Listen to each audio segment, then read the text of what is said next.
近年世界各地陸續出現咗好多香港研究嘅基地，例如喺美國嘅 UCLA、加拿大嘅 UBC 或者新加坡嘅南洋理工大學。當中其中一個最重要嘅當然就係 Bristol University 嘅香港史研究中心。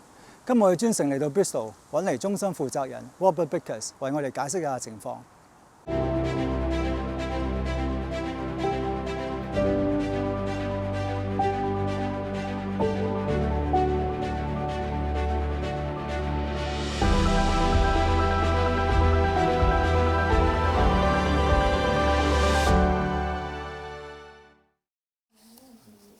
I was 6.5 and my father was in the Royal Air Force. He was a crewman on helicopters and he was posted to Hong Kong for 3 years. And we lived there for most of 3 years.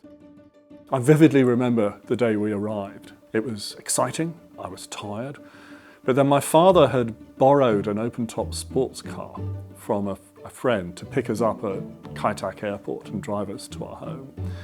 And it was muggy and colourful and noisy, and it was wonderful. I loved it. It was a total assault on all the senses, which I'd never experienced before.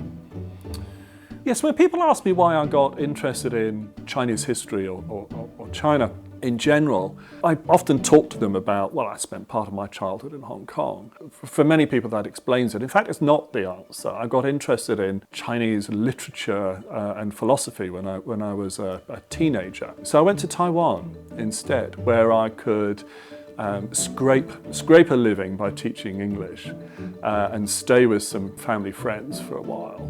And go to classes where I was studying 国语 rather than 普通话, which we had been studying in London. And I was taught with very political textbooks. One of them had a little story about the suffering of people in mainland in communes, and it was called 没有太阳的地方. So I had this wonderful experience of being a 19 to 20-year-old living in Taiwan, where my 国语 became much better. It had to eating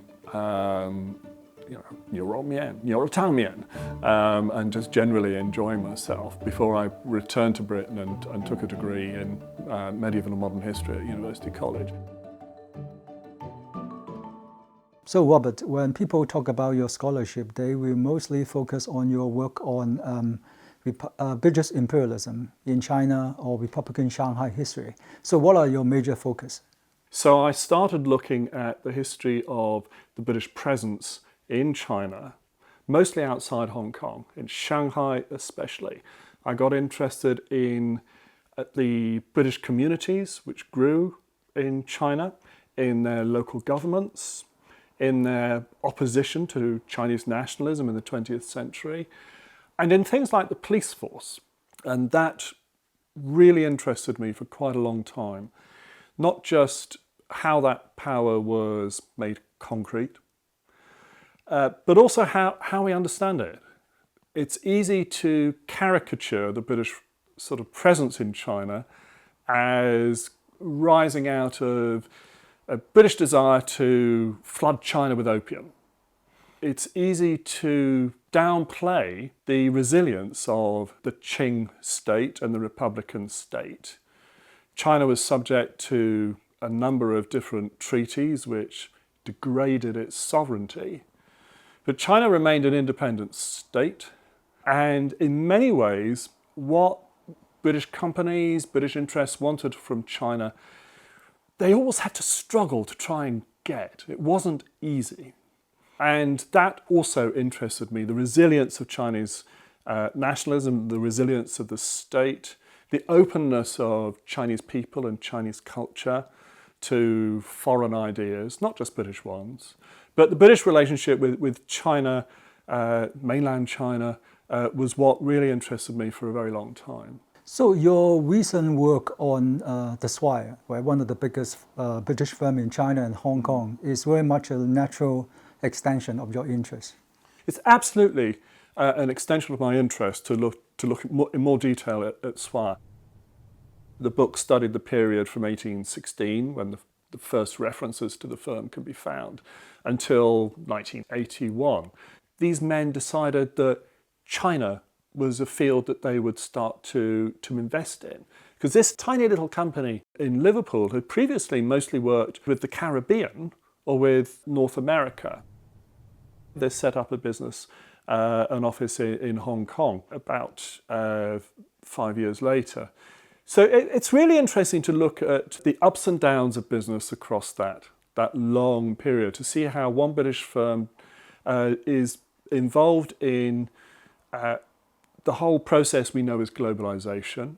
I got to look at how this company engaged with a very different China that starts to emerge in the Republic, a nationalistic China, a successful nationalism, at how it adapted, how it tried to make itself less British in China, how it talked about establishing what we now call joint venture companies in the 1930s, and how it coped with war. 1949 was a challenge, but a firm like Swire had seen a Chinese revolution 20 years earlier, in 1927. So some of the men who were still holding senior positions in the firm had seen a nationalistic revolution, and they'd adapted to it. They sort of thought they'd be able to do the same again. Then became quite clear that this wasn't going to happen. And by 1954, the firm's operations in China have been completely shut down. They have to leave China.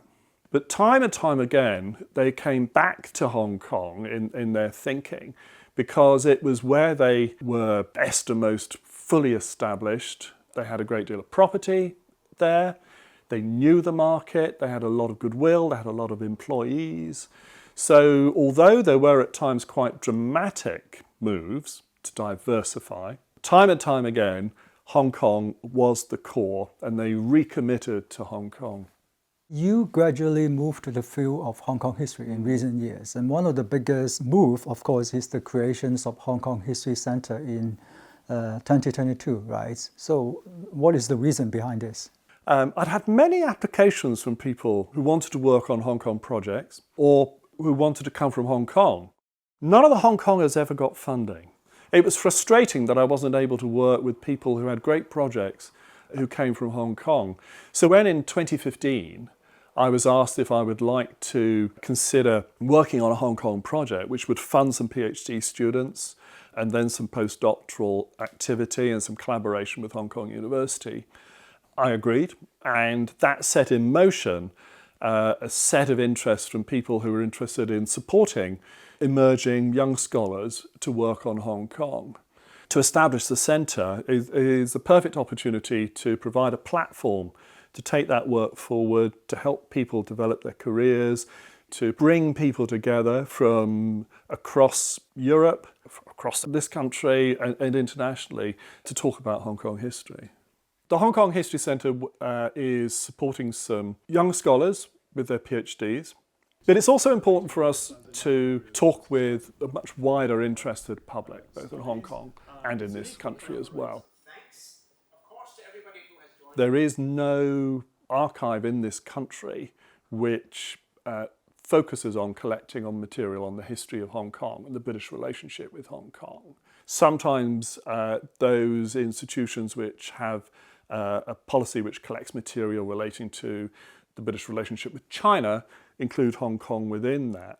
But there's no active program in any collection which is looking for material on Hong Kong.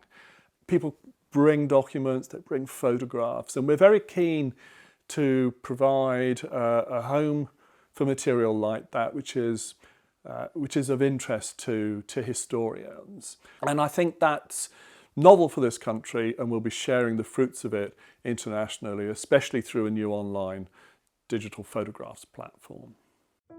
Hong Kong's been a part of British history since the 1830s, and Britain has been a part of Hong Kong's history.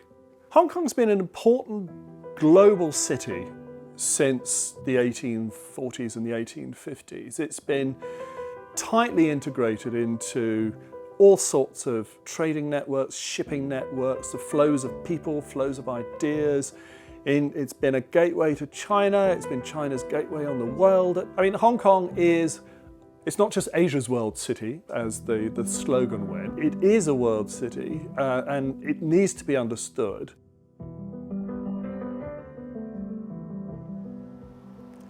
有一位學者曾經作過一個比喻，話歷史研究咧，其實就好似了解我後邊呢間大屋嘅過去一樣。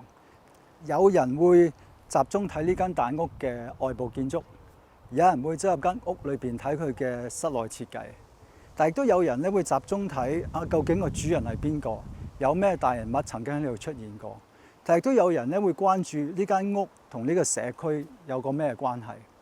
總之，各個小故事拼湊埋一齊，就會有一個圓滿嘅歷史圖像。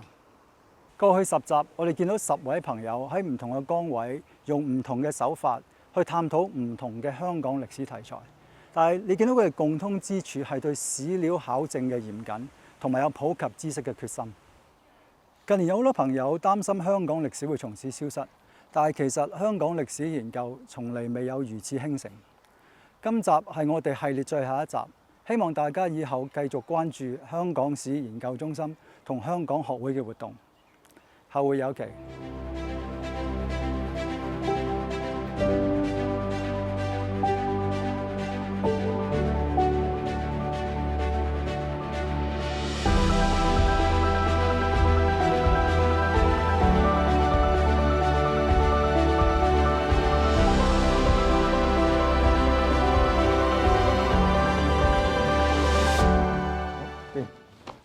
謝謝。